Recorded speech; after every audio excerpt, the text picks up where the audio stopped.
secretario, el honor es todo mío. Con Valeria nos conocimos hace unos años, pero yo le venía siguiendo la trayectoria desde hace muchos más. Son esas cosas que uno siempre dice: algún día estaría lindo poder ir a la orquesta Chascomús, algún día estaría bueno hacer algo juntos. Y bueno, llegó el día y la verdad que me pone muy contenta. Bueno, como se decía, primero que nada, yo soy docente, vengo de muchos años de escuela, de universidad, de trabajar con adolescentes y con jóvenes, y hace muchos años que trabajo en esta temática de cómo la solidaridad puede ser no solo un objetivo, sino también una manera de educar. Y cuando hablábamos con Valeria preparando este encuentro, yo le decía: hay muchos educadores que inventan el aprendizaje-servicio, el aprendizaje-servicio solidario, como llamamos en América Latina, aunque no sepan que los pedagogos han escrito montones de libros sobre el tema. Muchos educadores inventan prácticas de aprendizaje-servicio porque tiene sentido, porque les resulta significativo desde sus propias prácticas. Y en ese sentido yo le decía a Valeria: yo podría leer la historia del sistema y la historia de las orquestas como una expresión de esta pedagogía. Más allá de que por ahí a ustedes no les importa que sea una expresión de esta pedagogía, pero capaz me parecía que era un momento como de intercambio en donde quizás presentándoles algunas de las cosas que a lo largo de estos años hemos encontrado, analizado, reflexionado, tal vez haya algunos puntos que ustedes nos puedan ayudar a reflexionar sobre su propia práctica, a interrogar de su propia práctica. Y desde ese punto de vista, yo usé para preparar esta presentación muchas cosas que venimos trabajando con Pablo Luján, que me tienen acá adelante. Pablo coordina desde hace ya 3 años en CLAES un programa de aprendizaje y servicio en las artes a nivel latinoamericano, donde estamos apoyando también con recursos económicos, que antes se hablaba siempre falta, y con capacitación y con asistencia técnica a escuelas y a instituciones de educación superior que están tratando de usar el arte como un camino de transformación social. Cuando empezamos este programa, una de las cosas que nos planteamos, y por eso me encanta estar acá, es que en realidad desde la sociedad civil ha habido muchísimas iniciativas en las últimas décadas de utilizar el arte como un camino de transformación social. Con Inés estamos más cercanas en edad, así que creo que vale la pena, las vengo siguiendo desde hace mucho más tiempo. Pero digo, hay mucha innovación, el sistema, creo que vale la pena, todas estas iniciativas latinoamericanas que están en red. Pero son fuentes de creatividad y de inspiración que no siempre el sistema educativo recoge. Porque al sistema educativo, sabemos, le cuesta muchísimo salir de esa dinámica que nos legó el enciclopedismo, en donde en el aula se aprende y todo lo demás es extraescolar, extracurricular, lo que se hace en los tiempos libres, el voluntariado, lo que hacen los que son buenos, los que son creativos o los que tienen tiempo, ¿sí? Y entonces, desde esta lógica tan rígida, al sistema educativo le cuesta muchísimo entender y apropiarse de las innovaciones que en cambio para ustedes son tan naturales, tan vividas y tan cotidianas.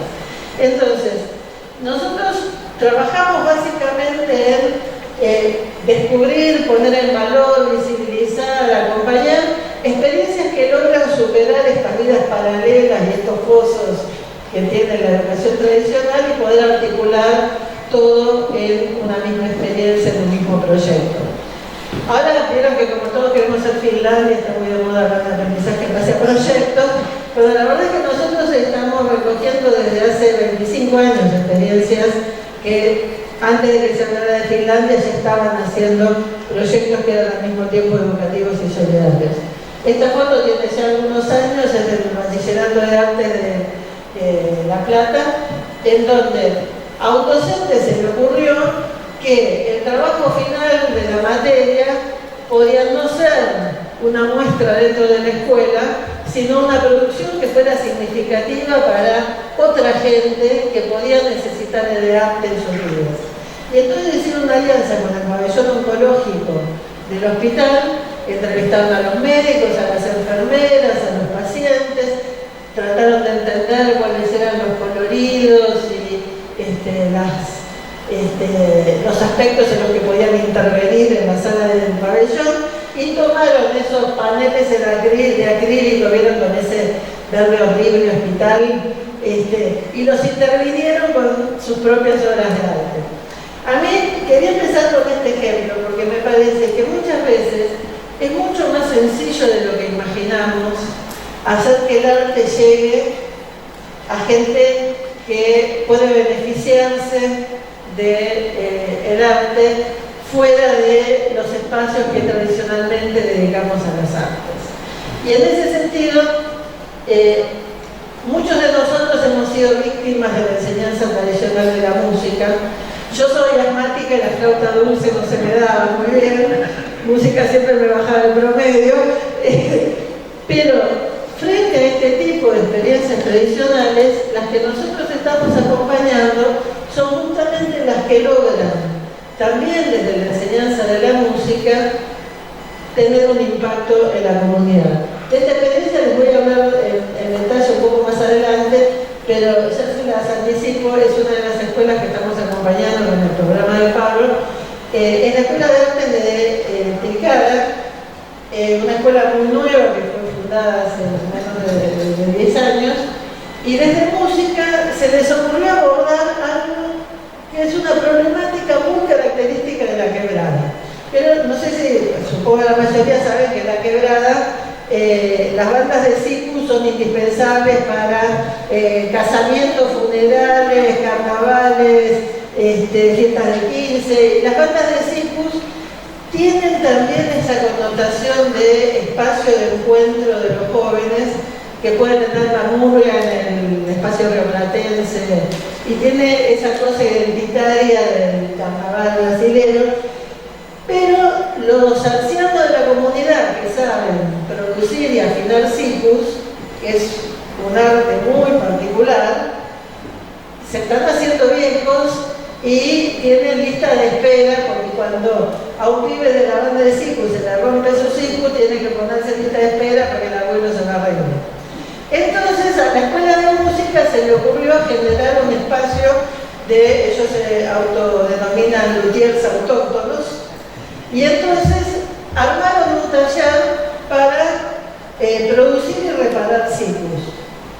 Y de esa manera contribuir a mantener viva su identidad y a difundir su música originaria. Después les voy a mostrar más fotos y más detalles porque es un proyecto precioso, pero lo traigo como ejemplo de cómo la música y las artes en general, por supuesto, pero en este caso la música, puede ser también algo que contribuye específicamente al desarrollo local, a la recuperación de la memoria, a la recuperación de la identidad. Entonces, esto es en la práctica de lo que hablamos cuando hablamos de aprendizaje en servicio. La verdad es que en los últimos 50 años se ha ido generando como un movimiento mundial de aprendizaje en servicio. Estas son todas fotos de experiencias con las que yo estuve o que tengo amigos que están participando. Es una práctica que va desde el jardín de infantes hasta la universidad y que también se practica en organizaciones juveniles.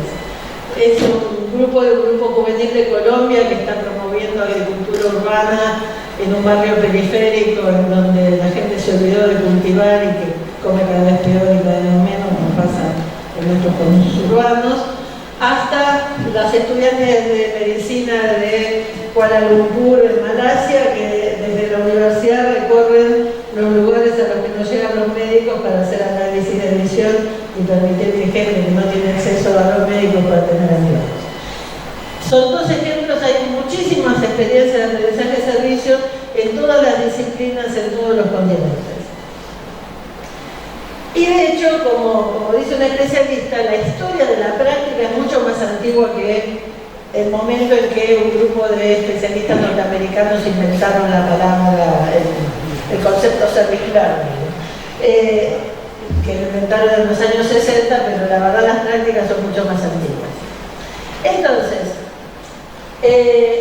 cuando hacemos una orquesta para generar inclusión social, ¿estamos haciendo o no aprendizaje-servicio?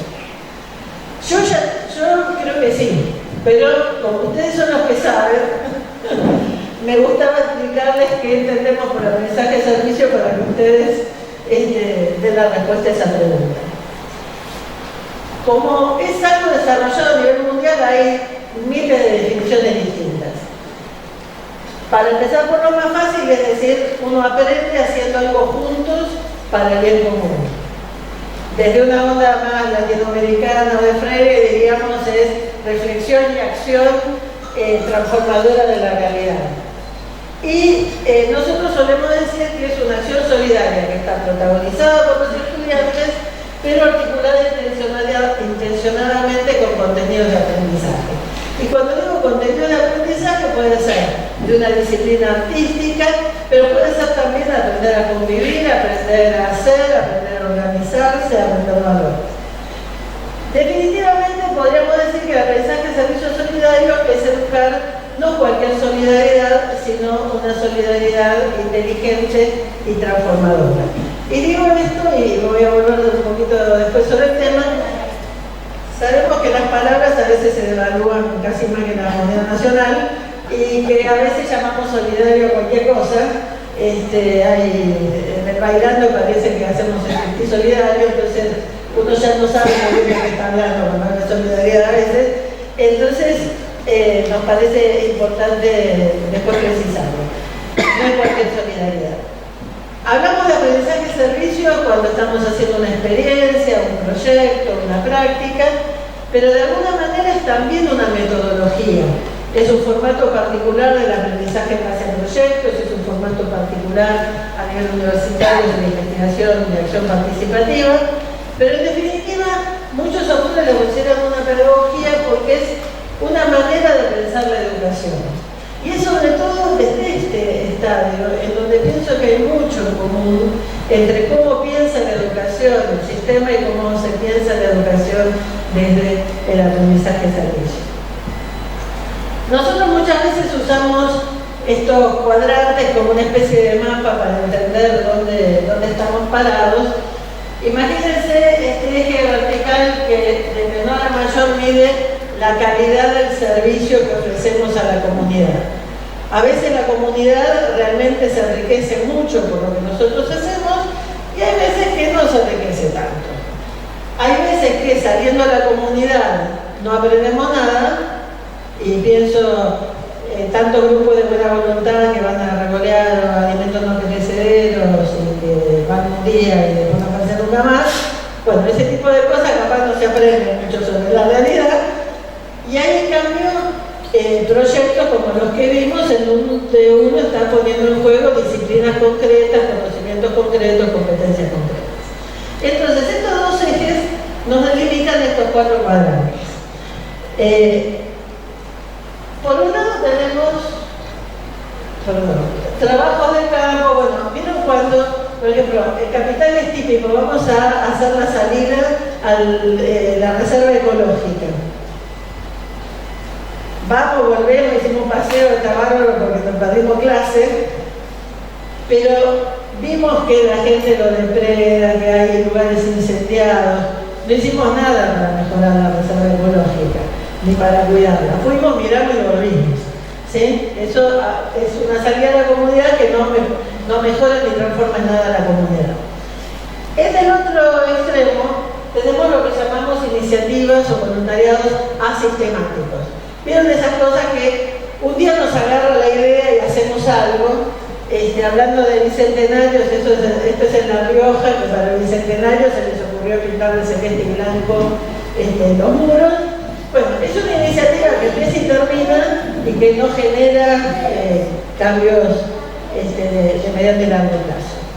Y en cambio tenemos en los cuadrantes superiores lo que normalmente llamamos la extensión, el voluntariado, las acciones que tienen una continuidad y un apoyo institucional sistemático, y esas actividades que se hacen en la comunidad a veces involucran directamente conocimientos que uno sabe que tiene que adquirir para poder insertarse en la comunidad, y otras veces van los de arquitectura, de medicina y de ciencia de la educación a pintar paredes en la villa, y está muy bien porque el centro comunitario de la villa necesitaba pintura, pero no es que estamos poniendo particularmente en juego nuestras competencias profesionales o un conocimiento disciplinar específico. Vamos, pintamos paredes como nos sale y nos volvemos contentos porque era lo que se necesitaba hacer en el barrio.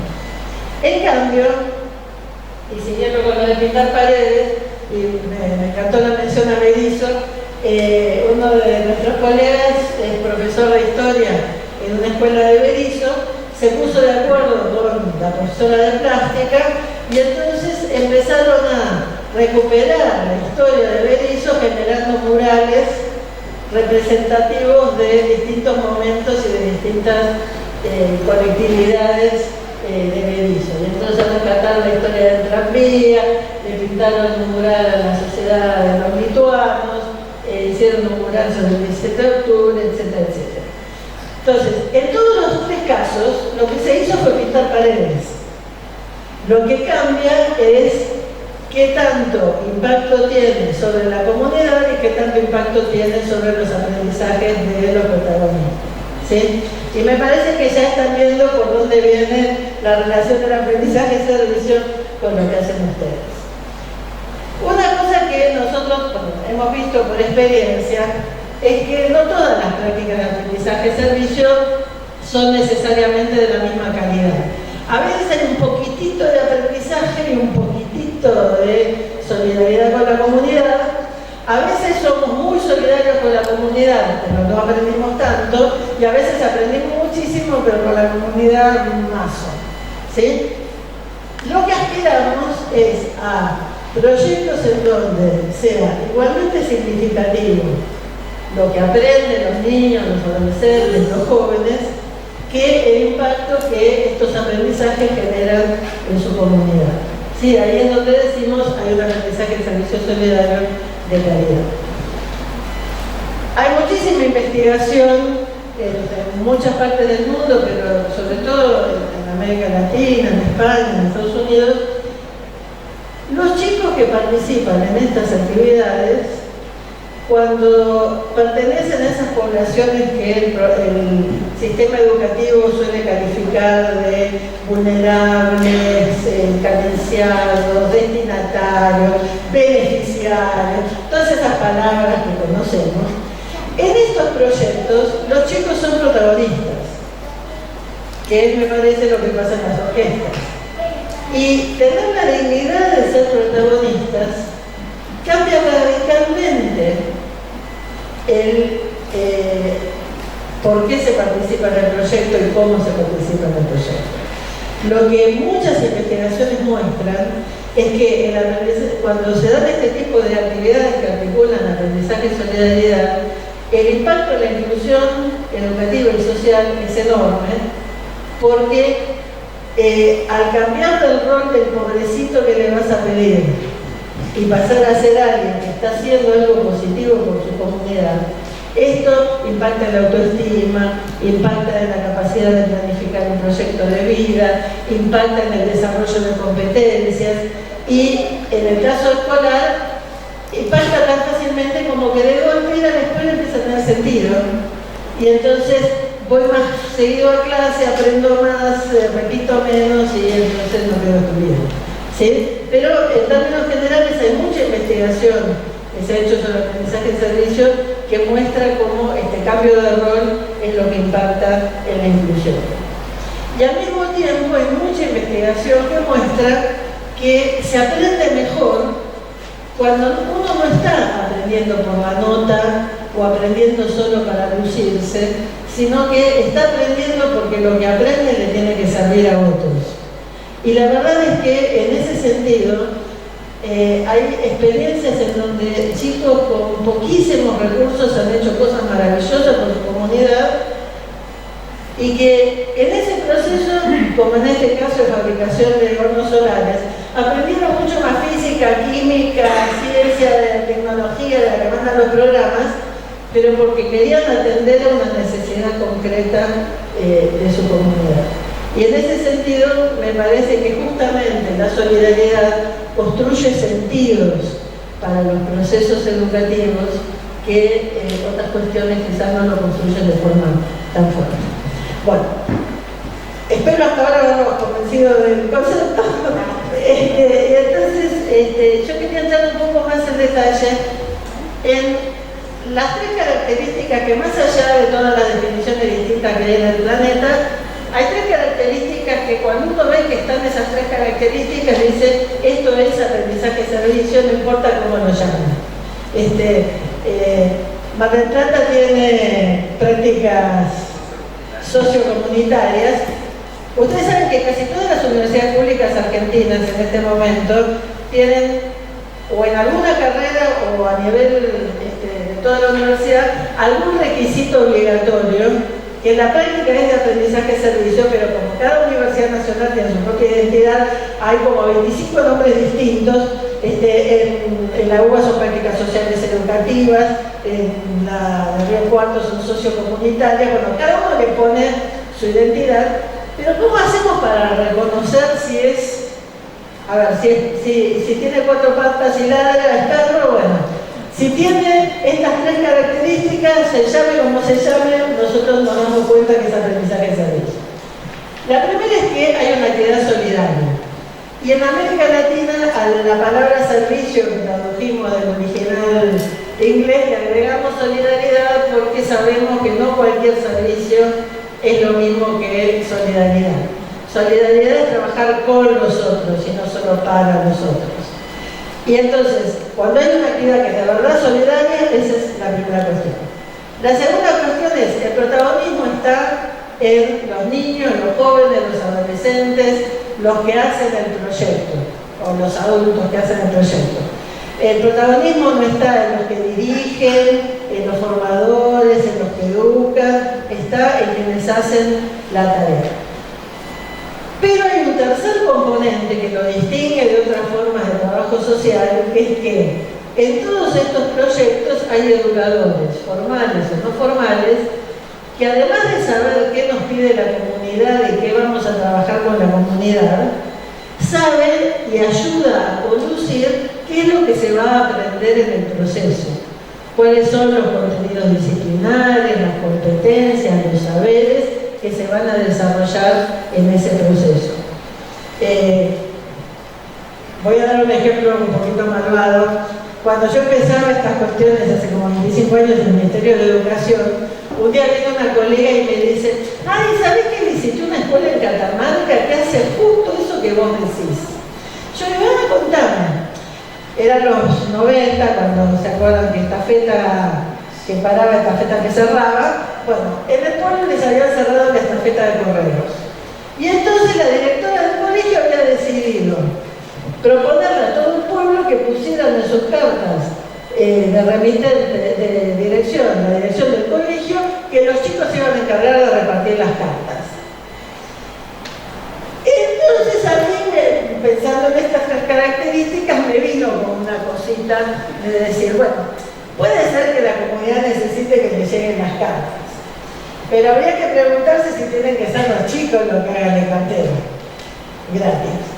Porque en función de los aprendizajes, algo que los estén entrenando para la maratón, tenerlo dando vueltas por el cerro para repartir las cartas, capaz que era mejor organizar un proyecto con cívica y lengua de escribo cartas al pueblo argentino para que no me cierren la estafeta. No, digo. Entonces, estos tres criterios nos sirven para ver si lo que estamos haciendo es realmente pertinente y es realmente aprendizaje en servicio solidario. Como decíamos antes, no cualquier acción de buenas intenciones es auténtica solidaridad. Y nosotros lo distinguimos sobre todo por estas dos flechitas. A veces pensamos en forma descendente, ¿no es cierto? Vamos a darles a los pobres, a los carenciados, a los que les falta, lo que a nosotros nos sobra. Y en cambio la solidaridad es un vínculo horizontal que reconoce en el otro la misma dignidad, que saber algo, pero que el otro también sabe algo y que necesitamos también aprender y enriquecernos del otro. Bueno, esta dinámica de hacer de saber que todos podemos aprender de los demás y que podemos aprender juntos, que genere empoderamiento, que genere empatía, que está fundada en un reconocimiento de derechos y en una búsqueda de justicia, es de lo que hablamos cuando hablamos de solidaridad. ¿Cómo pasamos de esto a la educación artística? Reproduciendo este cuadro podríamos decir, uno puede tener una producción artística y ofrecerla a la comunidad que la necesita. O podemos pensar en cómo co-creamos con la comunidad y cómo generamos un espacio de desarrollo cultural y artístico con otros actores comunitarios. ¿Sí? Son diferencias de mirada que nos hacen pensar no solo en si hacemos bien nuestra arte, sino si esto artístico que hacemos puede abordar o contribuir a solucionar problemáticas sociales, necesidades o demandas abiertos a la participación de la comunidad. Esta capacidad que tuvieron los chicos de Tilcara, es decir, necesitamos que haya más gente que sepa cómo producir bien los ciclos, esta capacidad de salir de lo que yo necesito a lo que nosotros necesitamos. Espérame que voy a buscar el vasito de agua.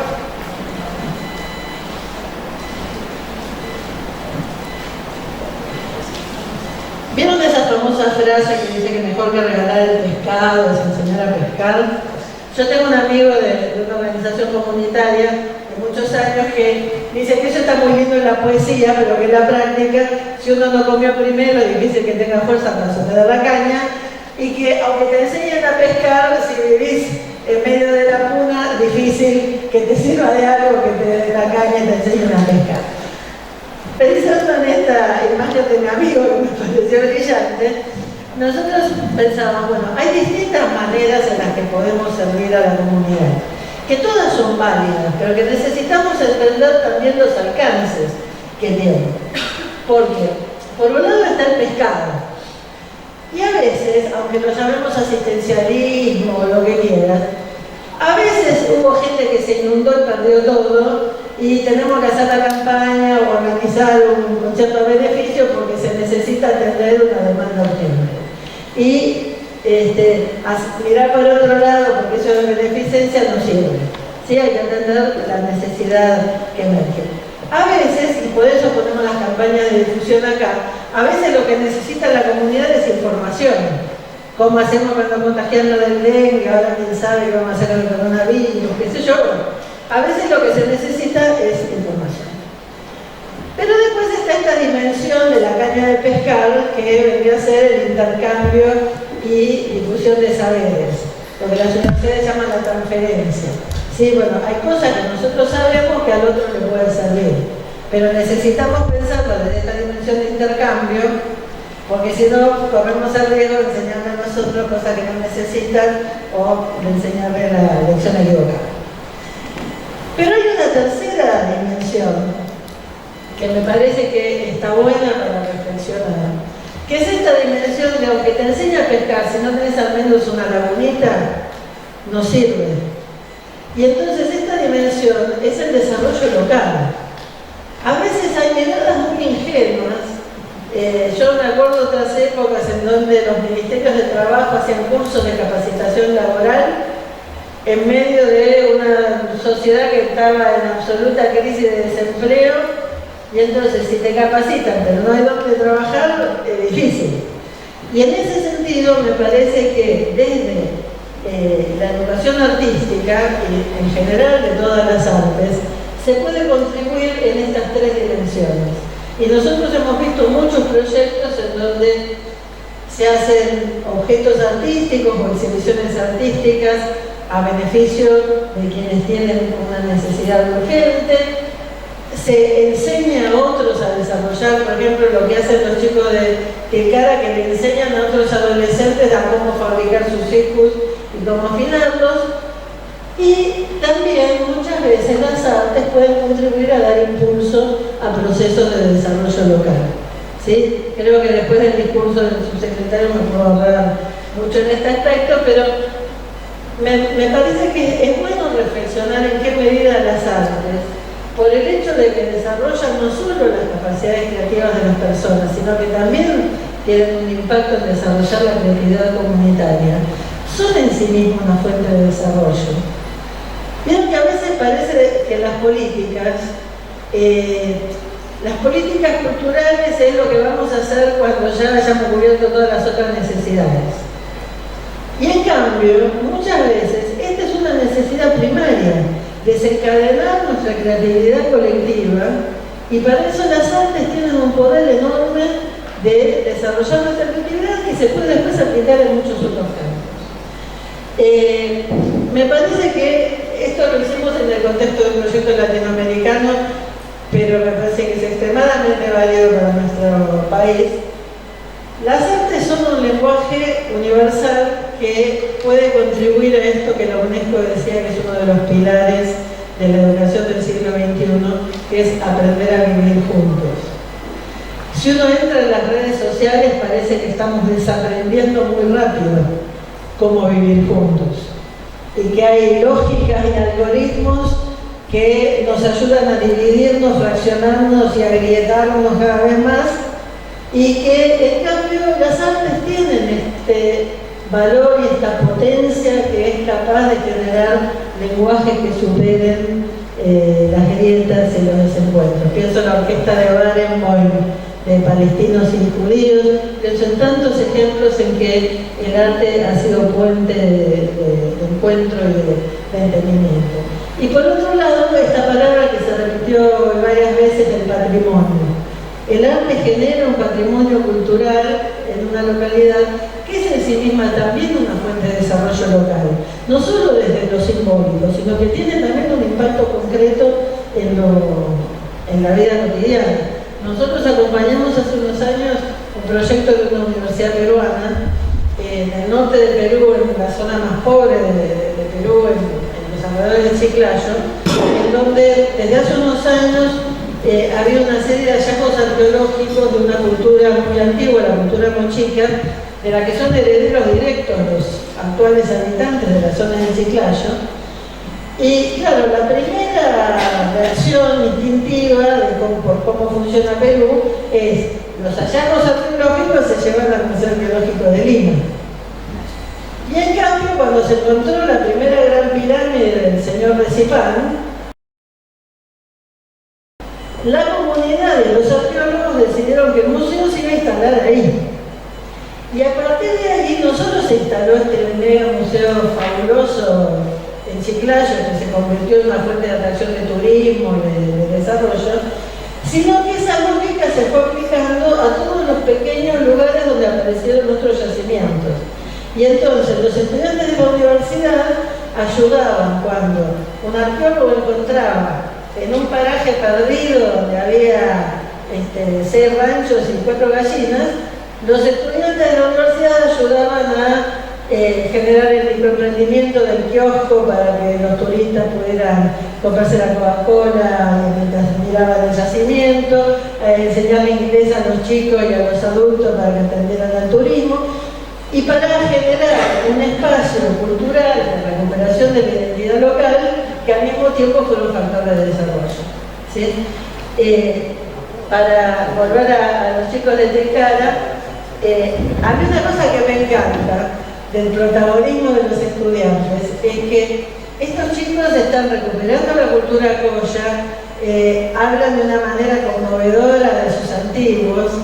A mí me partieron la cabeza porque mi abuela era jujeña y yo escuchándolos tocar y escuchándolos hablar de sus antiguos, de golpe algo me cambió la cabeza y me di cuenta que ellos me estaban hablando de mis raíces, de mi cultura, cosa que yo, que soy porteña tanguera, nunca había pensado.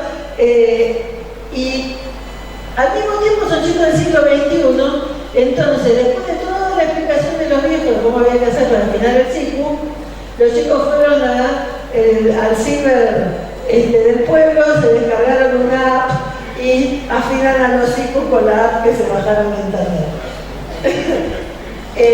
Y en realidad fueron haciendo pruebas y descubrieron con caños de PVC, que hay muchas obras de caños de PVC, de muchas obras, podían hacer cicus que duraban más que los de caña, y que entonces alguna banda de cicus podían hacer perfectamente cicus nuevos que eran durables, lavables y fáciles de reparar.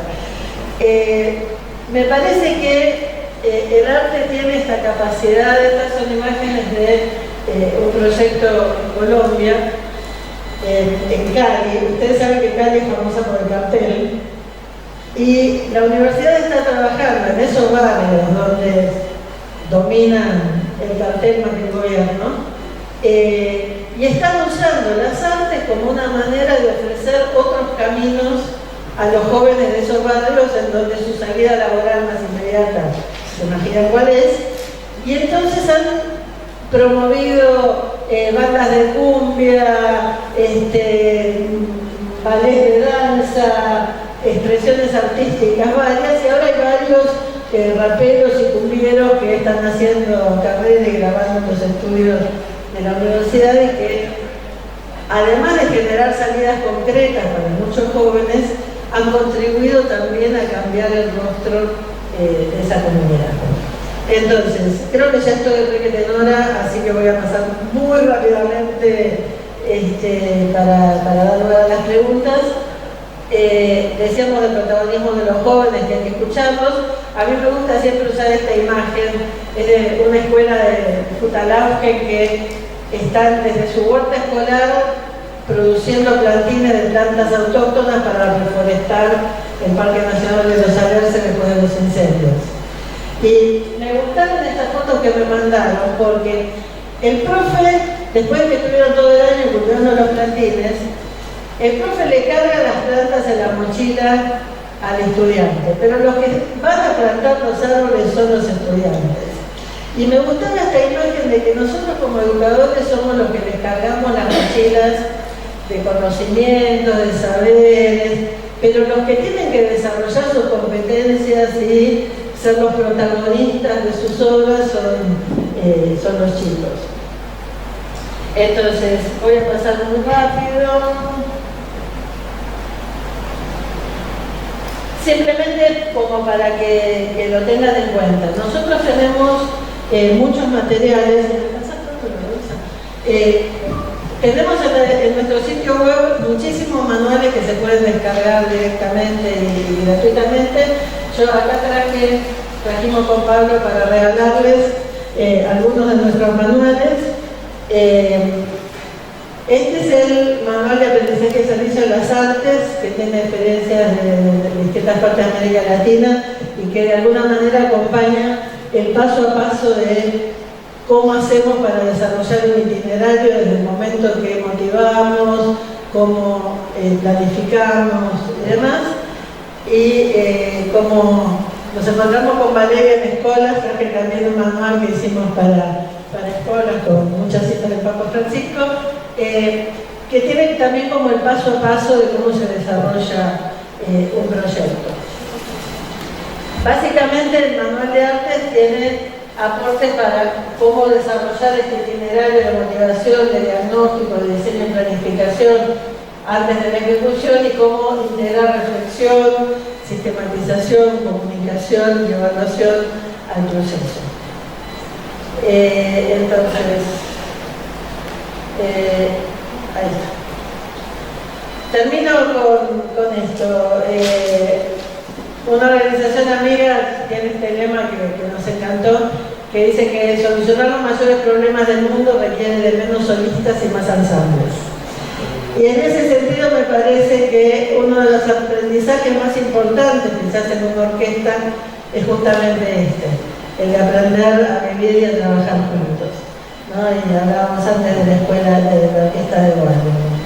Y entonces esta organización también dice: aspiramos a un mundo donde la gente pueda unirse con alegría para co-crear comunidades solidarias, inclusivas y pacíficas, construidas sobre los valores comunes de la dignidad humana y la justicia social. Me parece que de esto hablamos cuando hablamos de aprendizaje y servicio. Así que muchísimas gracias por